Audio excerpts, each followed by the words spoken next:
So in management, we learn how to lead. We understand people, create processes, and make it all work together.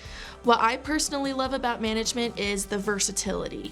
It is the Swiss Army knife of business. You get a taste of basically everything, so finance, marketing, operations. It's the perfect blend for someone who wants a broad understanding of how businesses operate. So at the Huntsman School, the management major has 5 emphasis options. There's healthcare, hotel management, human resources, operations and supply chain, or wealth management. After graduation, I'm looking into project management and event planning. The business world is fast-paced, but I have learned how to adapt. We learn through real-world projects.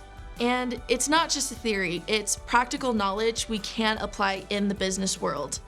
I'd recommend the management major to those people who love working with people and solving problems.